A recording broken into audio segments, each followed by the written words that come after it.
It is absolutely essential if you are checking your blood pressure at home that you are doing it in the correct way so you don't get artificially high numbers. In today's video, I'm going to go over 5 common mistakes that you may be doing while checking your blood pressure at home. And heck, you may even encounter some of these mistakes in some doctor's or dentist's office where they're checking your blood pressure as well. The reason these mistakes are so important and crucial is they most commonly can give you artificially high blood pressure numbers. And if you're getting artificially high blood pressure numbers, that means that you may actually have normal blood pressure when in fact you are being diagnosed with high blood pressure. This can lead to a whole slew of negative outcomes, like having to take medication that you don't really need, as well as the anxiety that comes with knowing your blood pressure is high and knowing you have an increased risk of a heart attack or a stroke. So doing these or correcting these 5 things, and I'm going to show you how to take blood pressure the proper way as well throughout the video, but doing this will really help you get as accurate of readings as possible to know where your blood pressure stands and to reduce or mitigate those potential negative side effects. I did bring my handy dandy blood pressure cuff with me, so let's jump right into it. Now, the first common mistake that you may be doing while checking your blood pressure that could be giving you artificially high numbers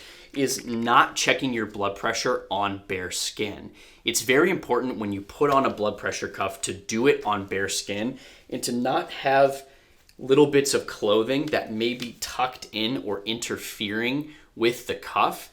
This clothing can be totally down your arm, or it can kind of stop halfway if you're wearing a t-shirt. If you go to doctor's offices, you really want to make sure to have all your sleeves rolled up and to have this on bare skin to give as accurate of reading as possible. The reason this is so important is because having any bit of clothing in between the blood pressure cuff and your skin can artificially raise your blood pressure up to 10 points while looking at the top number. And this could take you from a normal blood pressure range to a stage 1 hypertension or stage 1 high blood pressure, or even from stage 1 to stage 2 hypertension, which comes with its own effects of negative health outcomes such as increased risk of heart attack and strokes, and like I was talking about before, taking a medication that you may not actually need. So make sure that you have the cuff placed on your arm with no clothing underneath it. The number 2 most common mistake is when you're taking your blood pressure, not having the blood pressure cuff at the level of your heart, and instead dropping the blood pressure cuff down below the level of your heart. When taking it, you really want to have the cuff at the level of your heart, because if it drops too low, where it is in space plus gravity can artificially raise these blood pressure numbers by up to about 7 points when you're looking at the top number. Again, this is not something you want to do. Have it on bare skin and have it raised at the level of your heart. The third most common mistake that I see, and this is one that is very personal to me, is using a wrist cuff or a wrist blood pressure monitor instead of using one that goes on your arm. Again, this is a pet peeve of mine because these blood pressure cuffs are so ubiquitous among dentist's office, some doctor's offices, and manufacturers. It is a lot easier to check wrist numbers than an arm cuff, but these wrist cuffs can raise your blood pressure quite a bit higher than what your actual blood pressure may be. So if you take one thing away from this video, guys, it's that to throw away your wrist cuffs and make sure you get an arm cuff. Or if you're going to a dentist office and they take your blood pressure using a wrist cuff, it is a general ballpark, but try not to hang your hat as this is my blood pressure today and oh my goodness, it's so high. Wrist cuffs can actually falsely elevate your blood pressure by about 20 points when looking at the top number itself. Now, it's not going to be night and day, so if you're using a wrist cuff and your wrist cuff says it's 200 over 100, it doesn't mean that if you go to an arm cuff, you're magically going to be 120 over an 80, as it does ballpark your general blood pressure, how it's doing. But again, if you're doing this for your doctor, I definitely would recommend getting an arm cuff and not a wrist cuff overall. The fourth most common mistake that I see is using either too big or too small of an arm cuff. Now, the reason this is important is because having too small of a cuff will actually artificially raise your numbers, but if you have too big of a cuff, it actually will artificially lower your numbers. So this is one where the numbers can swing in either direction, but most common what I see is having too small of a cuff.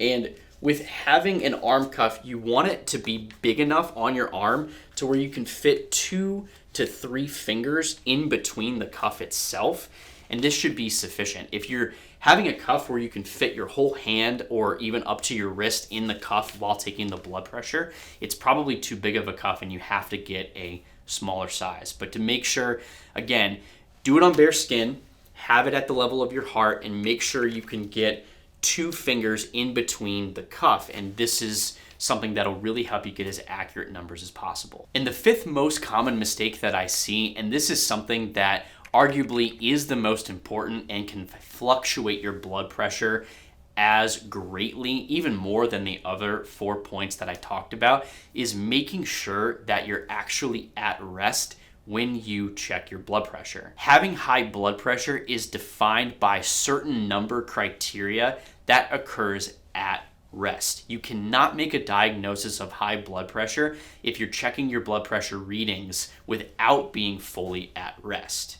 You want to make sure that your blood pressure, when you check it, you've been rested at least 5 to 10 minutes without doing anything strenuous, including physical activity. This is important because blood pressure, as designed by God with our bodies, the human physiology that we have, your blood pressure is supposed to increase when you have increased physical exertion or even stress. That is a natural response by the human body. If you go and run around your house a few times, or you're getting chased by a tiger and you're running for your life, your blood pressure is probably going to be 180 over 100. That is a normal response even for somebody that doesn't have high blood pressure overall. So I definitely recommend and emphasize, please go and when you check your blood pressure, rest for at least 5 to 10 minutes. This is a challenge too when you go to dentist's office or doctor's offices. Sometimes you can be nervous. I get nervous going to the dentist. I really don't like it, but I love all my dentist friends and brethren out there. Thank you for doing what you do. I don't know if I could do it myself, but I definitely tend to get nervous while going to the dentist. If you're a person that gets nervous going to the doctor, definitely try to hold on before they check your blood pressure. Try to relax a little bit, breathe a little bit, and I think that'll help overall. Also, it's kind of ironic because we as physicians' offices, we can try to get you into your appointment really fast and you're hurrying through the door. Sometimes you got to go upstairs or down flights of stairs and you're all jacked up. This will raise your blood pressure as well. If you're running late to an appointment, just tell someone, hey, listen, I just got here. I'm a little stressed out. I just got up the stairs. Can you check my blood pressure in like 10 minutes or have the doctor recheck it for me when I get in? That's something that'll be really helpful as well.